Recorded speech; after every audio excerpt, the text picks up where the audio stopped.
പാർത്ഥ, നാളെ പാലക്കാടിന്റെ ജനവിധി എന്താണ് എന്നറിയാം.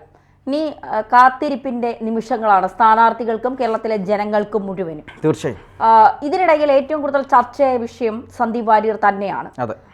സന്ദീപ് വാര്യർ പാലക്കാട് കോൺഗ്രസിനോടൊപ്പം ചേർന്ന് പ്രചരണത്തിന് രംഗത്തൊക്കെ വലിയ ആവേശമായി. പക്ഷെ അത് കോൺഗ്രസിന് തിരിച്ചടിയായി. അതായത് കോൺഗ്രസിനുള്ളിൽ തന്നെ വലിയ രീതിയിലുള്ള പോരുകൾ. ഇന്നലെ വന്ന ഒരാളെ ഇത്രയും വലിയ രീതിയിൽ ആനയിക്കണമോ, ഇത്രയും വലിയ സ്ഥാനം കൊടുക്കണമോ, ഇത്രയും വലിയ മൈലേജ് കൊടുക്കണമോ എന്നൊക്കെയുള്ള ചോദ്യം കോൺഗ്രസിനുള്ളിൽ തന്നെ ഒരു തമ്മിലടിക്ക് കാരണമായി എന്നാണ് പലരും പറയുന്നത്. പ്രത്യേകിച്ച് കെ മുരളീധരനൊക്കെ ഈ സന്ദീപ് വാര്യരുടെ വലിയ രീതിയിലുള്ള സ്വീകരണമൊക്കെ നൽകിയെങ്കിൽ പോലും മനസ്സുകൊണ്ടൊന്നും കെ മുരളീധരനെ സന്ദീപ് വാര്യരെ അംഗീകരിക്കാൻ കഴിയില്ല എന്നൊക്കെ നമുക്ക് നന്നായിട്ട് അറിയാം. RSS കൃത്യമായ ഒരു പ്രവർത്തനം പാലക്കാട് നടത്തിയിട്ടുണ്ട്. സി കൃഷ്ണകുമാറിന്റെ ഭാവി അതെന്തായിരിക്കും? ജനങ്ങൾ വിധി എഴുതി കഴിഞ്ഞു, നാളെ നമുക്ക് അറിയുകയും ചെയ്യാം എന്തായിരിക്കും എന്നുള്ളത്. ഒരു വോട്ടിംഗ് ശതമാനമൊക്കെ വളരെ കുറവാണ്. അത് BJPക്ക് അനുകൂലമാകാനുള്ള സാധ്യത അത് കാണുന്നുണ്ടോ? പിലായിരി പഞ്ചായത്ത്, അതായത് പാലക്കാടിനെ സംബന്ധിച്ചിടത്തോളം ഷാഫി പറമ്പിലിന് ഏറ്റവും കൂടുതൽ ഭൂരിപക്ഷം കൊടുക്കുന്നത്, അതായത് ഷാഫി പറമ്പിലിൻ്റെ വിജയത്തിന് കാരണമാകുന്ന പഞ്ചായത്ത്, ഏറ്റവും അവസാനം വോട്ടെണ്ണുന്ന പഞ്ചായത്തായിട്ടുള്ള പിലായിരി പഞ്ചായത്താണ്.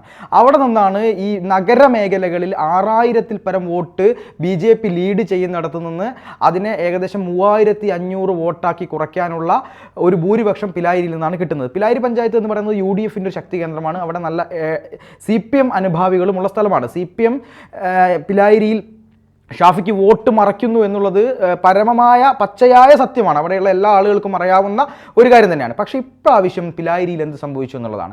ഏകദേശം 8.5% പോളിംഗ് നിരക്ക് അവിടെ കുറഞ്ഞു എന്നുള്ളതാണ്. അതായത് BJPക്ക് അവിടെ വലിയ സ്വാധീനമൊന്നുമില്ല.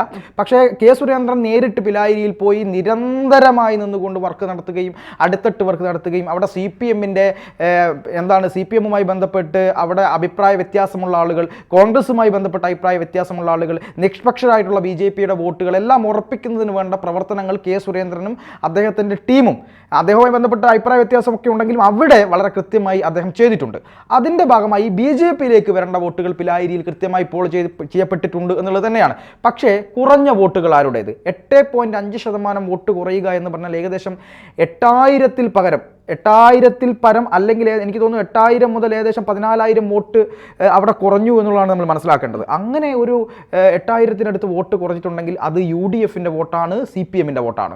ഈ UDFിൻ്റെ വോട്ടും CPMൻ്റെ വോട്ടും പോൾ ചെയ്യപ്പെട്ടിട്ടില്ല. ഇത് ആരെ ബാധിക്കുമെന്നുള്ളത് നമുക്ക് സാമാന്യമായി ആലോചിച്ചാൽ മനസ്സിലാവുന്ന കാര്യമാണ്. രണ്ടാമത്തത് സന്ദീപ് വാര്യരുടെ വിഷയവുമായി ബന്ധപ്പെട്ട് സന്ദീപിനെ ഞങ്ങൾ ഇങ്ങോട്ട് എത്തിച്ചത് ഞങ്ങൾക്ക് വലിയ വിജയമാണ് എന്നൊക്കെ പറയുമ്പോൾ ഉള്ളു കരയുകയാണ് രാഹുൽ മാങ്കൂട്ടത്തിലൊക്കെ. യഥാർത്ഥത്തിൽ അദ്ദേഹത്തിൻ്റെ മുഖമൊക്കെ നോക്കിയാൽ നമുക്ക് മനസ്സിലാവും. ഇലക്ഷൻ കഴിയുന്നതിന് മുമ്പ് വരെ വലിയ ആത്മവിശ്വാസം പ്രകടിപ്പിച്ചിരുന്ന കോൺഗ്രസിൻ്റെ നേതാക്കന്മാർ പക്ഷേ ഇലക്ഷൻ കഴിഞ്ഞതോടുകൂടി എന്താണ്, മരണവീട്ടിലിരിക്കുന്നത് പോലെയാണ് അവരുടെയൊക്കെ മുഖമുള്ളത്. വലിയ ടെൻഷനാണ്, എന്ത് സംഭവിക്കുമെന്ന് അറിയാത്തതുകൊണ്ട്. വലിയ നേതാക്കന്മാരൊന്നും പ്രതികരിച്ചിട്ടില്ല. കെ സുധാകരൻ പ്രതികരിച്ചിട്ടില്ല. അതുപോലെ തന്നെ ഈ VD സതീശൻ വലിയ പ്രതികരണമൊന്നും നടത്തിയിട്ടില്ല. തിരുവഞ്ചൂർ രാധാകൃഷ്ണനെ പോലുള്ള നേതാക്കന്മാരൊന്നും വലിയ പ്രതികരണത്തിലേക്ക് പോകുന്ന നമ്മൾ കണ്ടില്ല. പകരം അവിടെ VK ശ്രീകണ്ഠനെ പോലുള്ള അവിടുത്തെ കോൺഗ്രസിൻ്റെ ജില്ലാ പ്രസിഡന്റൊക്കെയാണ് ചില പ്രതികരണങ്ങളൊക്കെ നടത്തിയിട്ടുള്ളത്. അതും അവർക്ക് ഉറപ്പില്ലാത്തതാണ് അവർ പറയുന്നത് എന്നുള്ളത് വളരെ കൃത്യമായി നമുക്ക് മനസ്സിലാവുന്നതുമാണ്. ഈ ധന്യ നേരത്തെ പറഞ്ഞതുപോലെ സന്ദീപ് വാര്യരെ കോൺഗ്രസിലേക്ക് കൊണ്ടുവന്നപ്പോൾ കോൺഗ്രസിന് സന്ദീപ് വാര്യർ പോകുമ്പോൾ BJPയിൽ നിന്ന് സന്ദീപ് വാര്യരോടൊപ്പം ഒരു 10000 ആളുകൾ അങ്ങ് പോകും എന്നുള്ളൊരു ധാരണ അവർക്കുണ്ടായിരുന്നു. ഒരാളും പോയില്ല എന്ന് മാത്രമല്ല, സന്ദീപിന്റെ ചെരുപ്പും കൂടെ പോയോ എന്ന് എനിക്കറിയില്ല. ചിലപ്പോൾ ചെരുപ്പ് പുതിയ വാങ്ങിയിട്ടിട്ടാവും സന്ദീപ് പോയിട്ടുണ്ടാവുക. ഇട്ടിരുന്ന ചെരുപ്പ് വെറുപ്പിന്റെ ഫാക്ടറിയിലെ ഉൽപ്പാദിപ്പിക്കുന്ന പണം കൊണ്ടും അത്തരം സേവനങ്ങൾ കൊണ്ടും വാങ്ങിയ ചെരുപ്പായിരിക്കുമല്ലോ. അതുകൊണ്ട് ആ ചെരുപ്പും ഉപേക്ഷിച്ചിട്ടായിരിക്കണം അദ്ദേഹം കോൺഗ്രസിലേക്ക്. തീർച്ചയായും അദ്ദേഹം ഒരു നീല ഷർട്ടാണ് ഇട്ടത്. ഇതുവരെ ഞാൻ കണ്ടിട്ടില്ല. പുതിയ സ്നേഹത്തിന്റെ കടയിൽ നിന്ന് വാങ്ങിക്കൊടുത്ത ഷർട്ടായിരിക്കാം അദ്ദേഹം ഇട്ടിട്ടുള്ളത്. അപ്പോൾ ആ രീതിയിലാണ് അദ്ദേഹം പോയത്. പക്ഷേ അവിടെ സംഭവിച്ചത് ഈ CPMന്റെ ഒരു മറുതന്ത്രം. അതായത് സിറാജ് പത്രത്തിലും ഈ പറയുന്ന സുപ്രഭാതത്തിലും ഒരു പരസ്യം കൃത്യമായി CPM പ്ലേസ് ചെയ്ത് കൊടുത്തു. ദേശാഭിമാനിയിൽ പോലും കൊടുത്തിട്ടില്ല. CPM ഇറക്കിയത് വർഗീയ തന്ത്രമാണെന്നുള്ള കാര്യത്തിൽ യാതൊരു സംശയവുമില്ല.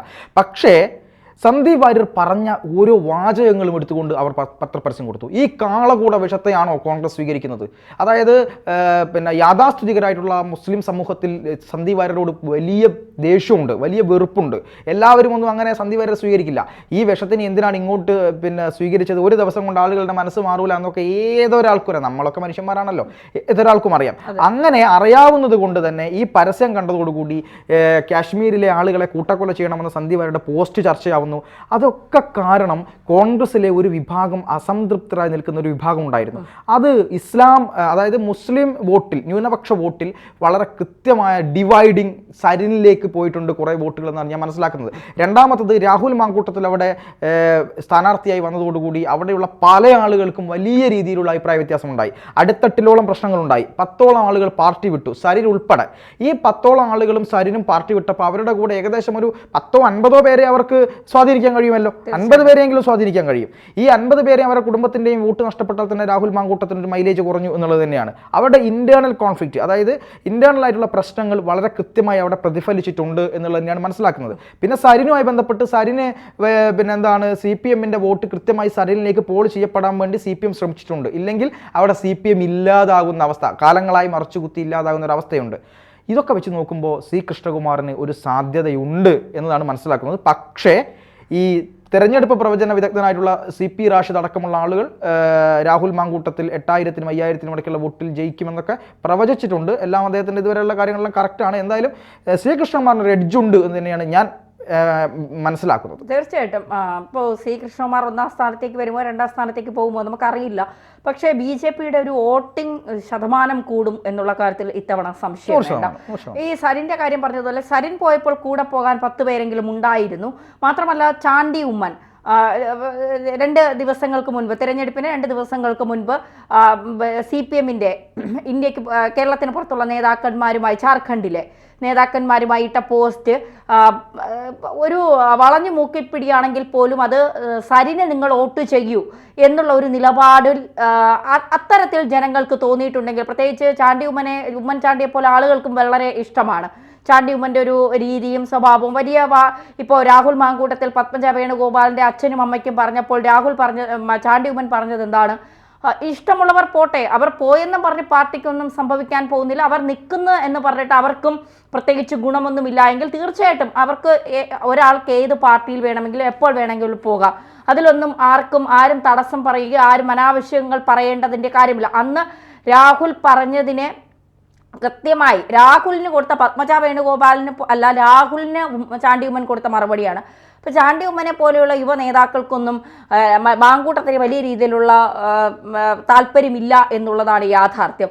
ഈ ഷാഫി വടകരയിലേക്ക് പോയപ്പോൾ ഷാഫി വെച്ച ഒരു കരാറിലാണ് ഈ രാഹുലിനെ എഴുന്നള്ളിച്ച് കൊണ്ടുവന്നത് എന്നാണ് കോൺഗ്രസിലെ ചില വിഭാഗം, അല്ലെങ്കിൽ ചില നേതാക്കൾ തന്നെ, ചില പ്രവർത്തകർ തന്നെ അഭിപ്രായം പറയുന്നത്. അപ്പോൾ തീർച്ചയായിട്ടും ആ ഒരു കാര്യങ്ങൾ ഇപ്പോൾ കൂടെ നിൽക്കുന്നവർ തന്നെ പണി കൊടുക്കുന്ന ഒരു രീതി, ഇപ്പോൾ തൃശ്ശൂരിൽ കെ മുരളീധരനെ തോൽപ്പിക്കാൻ പ്രതാപൻ നിന്നു എന്നൊക്കെയുള്ള ആരോപണം പിന്നെ പലതവണ കെ മുരളീധരൻ തന്നെ ആരോപിച്ചതായി നമ്മൾ കണ്ടിട്ടുണ്ട്, കോൺഗ്രസിലെ പലരും ആരോപിച്ചതായി കണ്ടിട്ടുണ്ട്. അപ്പോൾ കൂടെ നിൽക്കുന്നവർ തന്നെ പണി കൊടുക്കുന്ന ഒരു രീതി ഉണ്ട് എങ്കിൽ തീർച്ചയായിട്ടും ചില പ്രവചനങ്ങൾക്ക് അതീതമായി കൃഷ്ണകുമാർ പാലക്കാട് വിജയിച്ച് കയറാനുള്ള സാധ്യതയുണ്ട്. പ്രത്യേകിച്ച് പാർത്തൻ പറഞ്ഞ ഒരു പ്രധാനപ്പെട്ട കാര്യമാണ്, പല നല്ലവരായ മുസ്ലിങ്ങൾക്കും സന്ദീപ് വാര്യരെ താല്പര്യമില്ല എന്നുള്ളത് ഒരു യാഥാർത്ഥ്യം തന്നെയാണ്. അപ്പോൾ സന്ദീപിനെ കൂടെ കൂട്ടിയ കോൺഗ്രസിനെ നമ്മൾ എന്തിന് പിന്തുണയ്ക്കണം എന്നുള്ളൊരു ചോദ്യം കൂടി ചിലപ്പോൾ അവിടെ വരും. കാരണം ഇത്രയും നാൾ മുസ്ലിംസിനെതിരെ, അല്ലെങ്കിൽ അത്തരത്തിൽ ആളുകൾക്കെതിരെ വലിയ രീതിയിലുള്ള എന്താ പറയുക പരാമർശങ്ങൾ,